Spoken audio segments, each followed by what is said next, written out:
बिस्मिल्लाहिर्रहमानिर्रहीम। अस्सलाम वालेकुम डियर स्टूडेंट्स।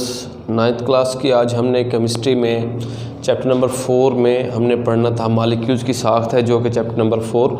तो इसके अंदर हमने पढ़ना था बॉन्डिंग की नोयत और खसूसियात।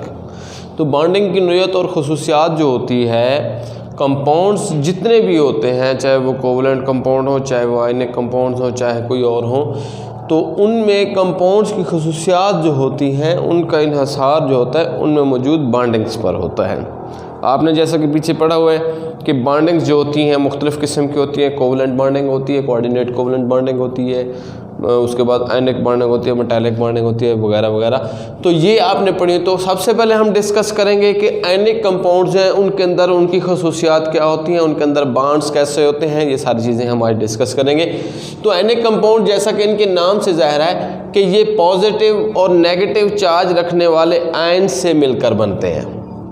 आपने पहले डिस्कस कर लिया है कि आयनिक बॉन्ड्स जो होते हैं वो कैसे बनते हैं, आयनिक बॉन्ड इनके अंदर कैसे वजूद में होता है, और आयनिक बॉन्ड के बाहम मिलाप से आयनिक जो आयन्स होते हैं उनके बाहम मिलाप से कैसे कंपाउंड वजूद में आता है। जिस मिसाल के तौर पर हमारे पास सोडियम आयन है, सोडियम आयन में से जब एक इलेक्ट्रॉन खारिज हो जाता है तो ये सोडियम आयन बन जाता है, पॉजिटिव चार्ज आ जाता है। और क्लोराइड आयन है, इसमें एक इलेक्ट्रॉन दाखिल हो जाता है इसका ऑक्टेट रूल पूरा करने के लिए।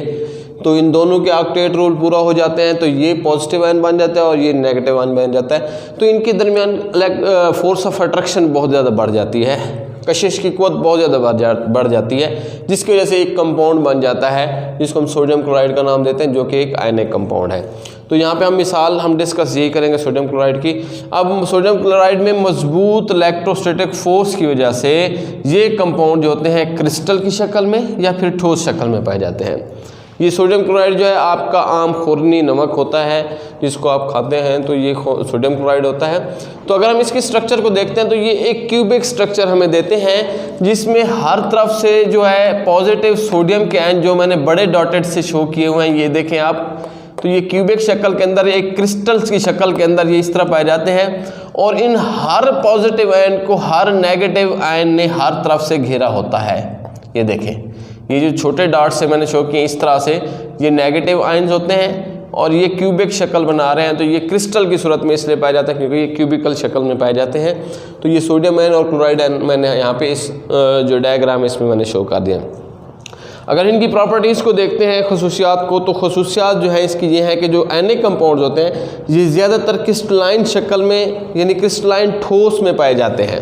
क्रिस्टलाइन ठोस शक्ल में, क्रिस्टलाइन ठोस कौन सी होती है, यही शक्ल है जैसा कि आप देख रहे हैं कि ये क्यूबिक शक्ल बनाएंगे, ठीक है जी।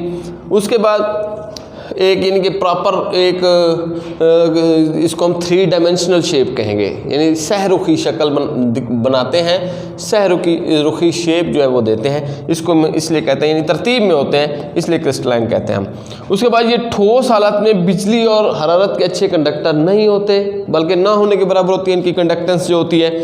लेकिन जब सोल्यूशन इसका बनाते हैं, यानी पानी में इसको हल कर लेते हैं, ब्राइन या कोई और चीज़ बना लेते हैं, या इसको हम पिघला लेते हैं, इसका मेल्टिंग पॉइंट जो होता है नमक का वो 801 डिग्री सेंटीग्रेड, तो इसको हम पिघला लेते हैं या फिर इसको सोल्यूशन बना लेते हैं, तो फिर इनमें से बिजली गुजरना शुरू हो जाती है, फिर बिजली और हरारत के अच्छे कंडक्टर बन जाते हैं। इनके मेल्टिंग और बॉइलिंग पॉइंट बहुत ज़्यादा होते हैं। अच्छा, एक बात मैं और भूल गया हूँ कि इनमें कंडक्टेंस की वजह क्या होती है, इसमें आज़ादाना घूमने वाले जो आयन्स होते हैं वो कंडक्टेंस का बेस बनता है। जब इसको सोल्यूशन या पिघली हालत में हम ले आते हैं तो इनके जो आयन्स होते हैं, जो आज़ादाना होते हैं, वो इनको क्या करते हैं जी, इनको बिजली का कंडक्टर बना देते हैं। उसके बाद मेल्टिंग और बॉइलिंग पॉइंट की बात करते हैं तो मेल्टिंग पॉइंट नुक्ता पिघलाव को कहते हैं, यानी कोई ठोस चीज़ पिघल कर माए में तब्दील हो जाए।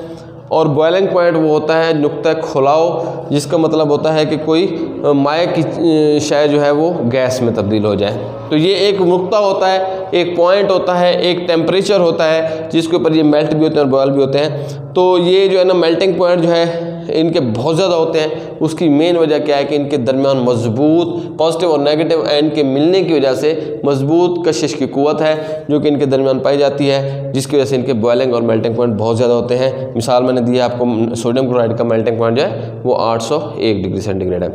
तो बच्चों आज आपका यही लेक्चर था, इसके आगे जो भी होगा फिर हम नेक्स्ट लेक्चर में डिस्कस करेंगे। आपने इसको अच्छे तरीके से पढ़ना है, इसको अच्छे तरीके से याद करना है। और दूसरी बात यह है कि जिन बच्चों ने अभी तक चैनल को सब्सक्राइब नहीं किया वो सब्सक्राइब करेंगे तो आपको ये लेक्चर्स आपको मिलते रहेंगे। तो चैनल को सब्सक्राइब करें, साथ में लगे बेल आइकन को भी दबाएं ताकि हर नई आने वाली वीडियो जो है, जो लेक्चर है वो आपको मिलता रहे और आप इसी तरह इसको अच्छे तरीके से तैयार करते रहें। बहुत बहुत शुक्रिया। अल्लाह हाफिज़।